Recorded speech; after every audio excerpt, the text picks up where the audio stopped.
You guys, what is up? Welcome back to Hexer TCG, the channel that brings you guys competitive Pokemon content. Today we're going to be talking about the Limitless Invitational that is starting tomorrow.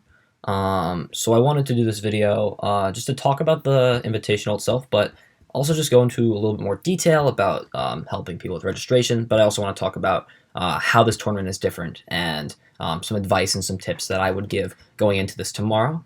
So yeah, it's going to be an informational video about the tournament, how to prepare, and yeah, we're just going to go from there. So if you guys don't know who Limitless are, they are a site that focuses on competitive Pokemon TCG content, and they have everything here. They have rankings from tournaments and players. They have decks and the point share that they've gotten in the play Pokemon scene, and a whole card database, translations from Japan before they're released here, and a great proxy maker, so you can start testing decks really early. But they've won a route that we haven't really seen before, where they are doing the first big online tournament series since the coronavirus has canceled the season indefinitely for the remainder of the year. So this online tournament will be the biggest as of now, I think, of all time. I think we have about 900 people, I think, over that signed up for tomorrow's tournament, which means it will be, I think, at minimum 20 rounds. We'll go into a little bit more about the tournament, but for those of you who don't know, a main part of this is they're also trying to help collect money for the World Health Organization's COVID-19 fight. So it's also a great way to help fundraise, and it's free to play. And this whole series is going to be consisted of four qualifiers. So the first one is tomorrow. Next one is 2 weeks from then, and then these dates I think are up in the air a little bit. I think it says something about this date being the 16th. Instead of this date, but each one I think is 2 weeks apart from each other, and then the Invitational is on the 30th and 31st. The way you qualify for the Invitational is the top 12 players who have the most points through these four qualifiers will get to qualify for the Invitational, and we'll talk about the prizes and some fun things that consist about there, as well as for content creators. So yeah, quickly just to talk about the tournament, I went to a little bit before. But let's talk about the sign-up. Sign-up is super easy. So all you need to do is have a Battlefly account and a Discord. It's super nice at when you click this link right here, it will take you to a page that shows you how to create a Battlefly account. It's super easy. You can do it through your Google. I think there's a bunch of ways you can connect it. Super easy. It's free, and it will take you straight to the sort of quick form that you fill out, in which you need your TCGO in-game name, your real name, so they can link it up to your Limitless database. Players who have received points at regionals, their names are in their system here, and you get Limitless points for competing and placing in this. And then you need your Discord name, because pairings and other things are going to be posted in the Discord. And then you need your deck list. Deck lists so registration is closed for this event now, I believe, but deck lists still can be changed until I think 1 a.m. Eastern time. Yeah, and the event will start Saturday at about, I think, 8 o'clock or 9 o'clock. I have to double check that. And then you can, yeah, exactly. You can change all information until registration closes, which will be the 5 hours before the start of round 1. And this video is perfect if you just go to this website here. Even on the Limitless homepage, it can take you to this article right here. This will help you register probably better than I can help you out. So then this talks a little bit about donations, trying to just raise money to help fight against the virus, and the rules. So this is really what we're looking for right here. So all your sign-up information will be visible to your opponent before the match. Here's a big thing. Be sure to take a good look at your opponent's deck list and take a screenshot during the match if you see any cards during the list. So unlike any tournaments this large before, or for really any tournaments, you get access to your opponent's deck list. Now this is very different and very big. It means that those cheeky tech cards that you have are not much of a surprise anymore, because your opponent can just look through and say, oh, he's playing Tapu Fini for my deck, or he's playing this card right to tech for me. I can play around that. And that's definitely interesting to have that aspect, because you can play around outs better, and you always sort of have knowledge, and you're not really guessing as much when you're playing like you would when you don't know your opponent's deck list. So that's definitely something to keep in mind, especially when choosing on your deck. I definitely use this to my advantage. I'm about 90% sure on what I'm playing tomorrow, and that definitely was a big appeal for me to understand that seeing my opponent's deck list is very big for the deck that I'm playing.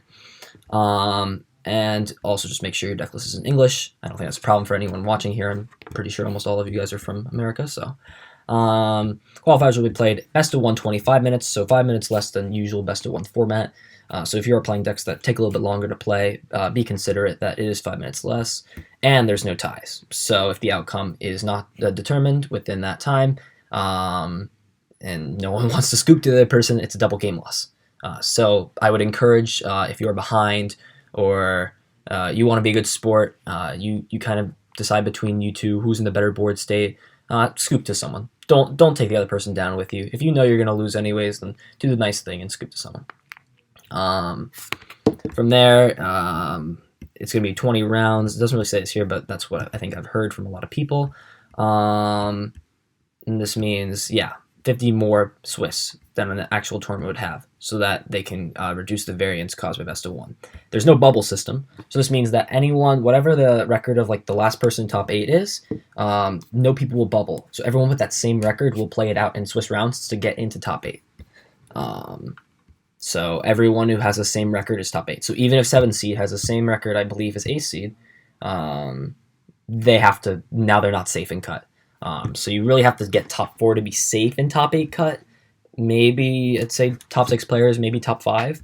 But it's going to be really weird because there's no ties. So there's going to be less people with the same record. Or actually, I think there's going to be more people with the same record. But this depends because once you get higher and higher in rounds, there's less people with identical high records. Top 8 will be best of 3 with 55 minutes. So it's right in the middle. Some best of 3 is 50 minutes, some best of 3 is 60 minutes. But this is regional, so they're going a little bit towards the higher end of this. And all top games will be streamed, so there's no slow play or other stuff like that. And you can find the pairings on Discord, and this sort of is just a quick look and making sure you kind of use this as a guideline when you're playing. Other rulings, don't make a decklist error. It's a DQ. Export from TCGO. It's super easy. Don't DC. If you DC, at least from my perspective, if you DC, it's a game loss. Unless you guys can figure it out, unless it's like at the start of the game, right? Like when the coin has just been flipped or whatever. Even then, it really doesn't look good on your end.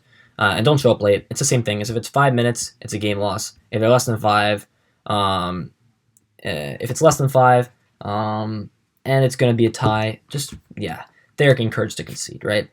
They showed up late, so it is courtesy that they, in a situation where someone would lose, just kind of take the loss. And I talked about the invitational, and this sort of just goes into the content creator voting.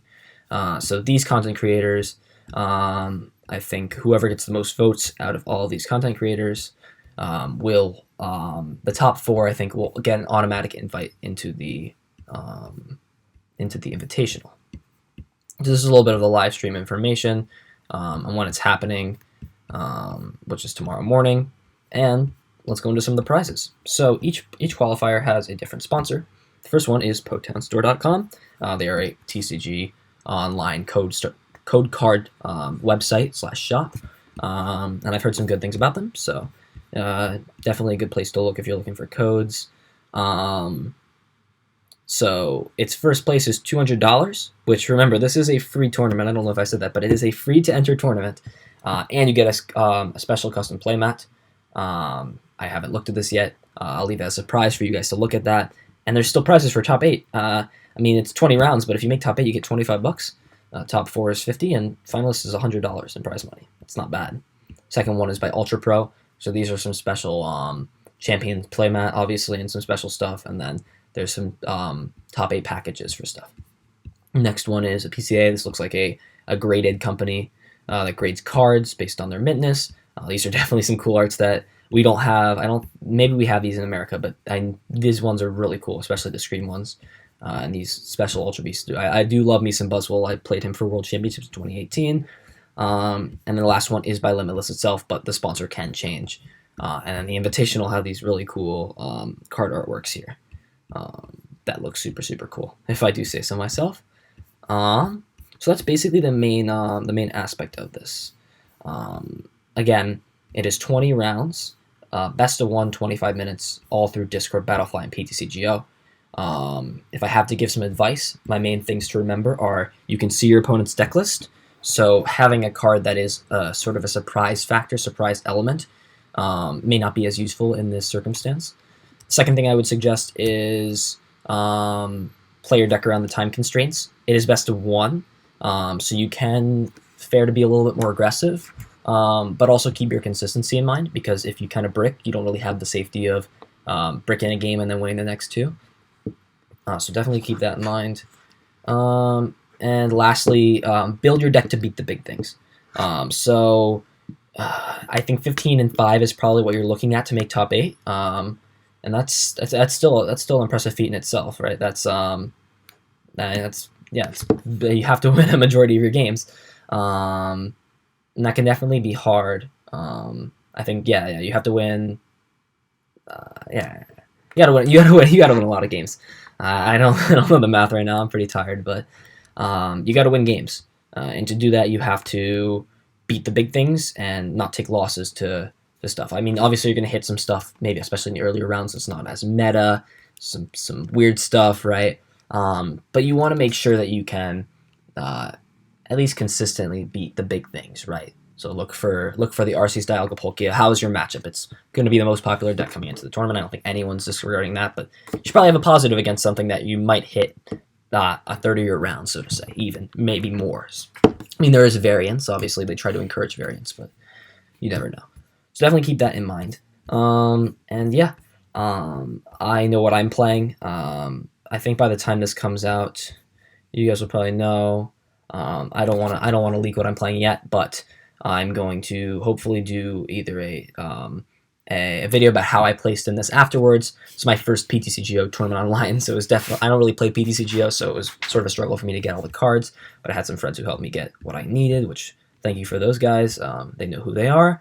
And yeah, anyone who's playing, good luck. I hope you guys enjoyed the video. If you did, make sure you guys leave a like and subscribe so I can get these videos out to more people. Upload schedule might be a little weirder now because the season is canceled. These online tournaments are a great way for me to get content out to you guys, give you some insight, and sort of just share my thoughts on these matters. So I think this is really cool, and I've heard some rumors about some more online tournaments coming out this year. That's